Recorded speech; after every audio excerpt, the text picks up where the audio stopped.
Doctor ముందు జరిగిన సంఘటన అభిప్రాయం ఈమె మీద అభిప్రాయం ఏంటి ఈ సంఘటన మీద?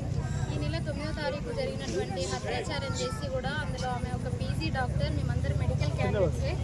ఇంకొకటి ఏంటి అంటే ఆమె నిధులు నిర్వహించి తర్వాత మేము రెస్ట్ కోసం ఎవ్రీ సెకండ్ అంటే ఒక రోజులో 2 గంటలు పడుకునే అవకాశం ఉంటుంది ప్రతి హాస్పిటల్లో. ఆ హాస్పిటల్లో ఉన్నటువంటి వాళ్ళు ఎట్లుంటారంటే 2 అవర్స్ పడుకుంటే ఇంకొక 2 అవర్స్ పేషెంట్స్కి మేము సర్వీస్ ఇవ్వాలి.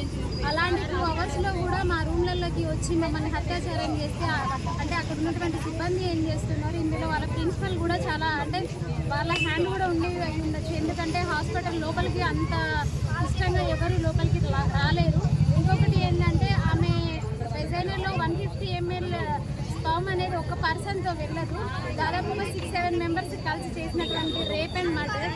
తర్వాత ఇంకొకటి ఏంటంటే ఆమె సెమినార్ హాల్లో ప్రతి ఒక్కరు చదువుకోవడానికి వెళ్తాము, ఎందుకంటే మాకు రెస్ట్ టైంలో నిద్ర రాకపోతే చదువుకోవడానికి వెళ్ళినప్పుడు కూడా అలాంటి వాళ్ళకి కూడా ఈ సొసైటీలో ప్లేస్ లేదని చెప్తున్నారు. ఇంకొకటి ఏంటంటే అంటే మేము కాకపోయినా మా పిల్లలు కూడా మెడికల్ సీట్ కోసం కానీ మేము చదువుకోవాలని ట్రై చేస్తాము. అంటే ఇప్పుడు దాదాపు ఎట్లా వస్తుందంటే మేము చదివిందే మెడికల్ కానీ ఇంకొకరు ఎవరు చదవద్దని చెప్పే సిచ్యువేషన్స్ వస్తున్నాయి. అదే కాకుండా తెలంగాణలో కూడా అనేక మంది చిన్న చిన్న బాలికల మీద కానీ గిరిజనుల మీద కానీ అనేక లేడీస్ పైన కానీ చాలా అత్యాచారాలు చేసి ఎవరికి తెలియకుండా చిన్న చిన్న సెక్షన్స్ పెట్టేసి వాళ్ళకి మంచిగా ఫుడ్ పెట్టేసి బయటకు పంపిస్తున్నారు. అసలు ఒకవేళ అంటే దుబాయ్ అదర్ కంట్రీస్లో మాత్రం ఇమీడియట్లీ 4-5-7 డేస్లో వాళ్ళని మర్డర్ చేసిన వాళ్ళని ఎవరైతే ఉంటారో వాళ్ళని ఇమీడియట్లీ ఉరి తీస్తారు.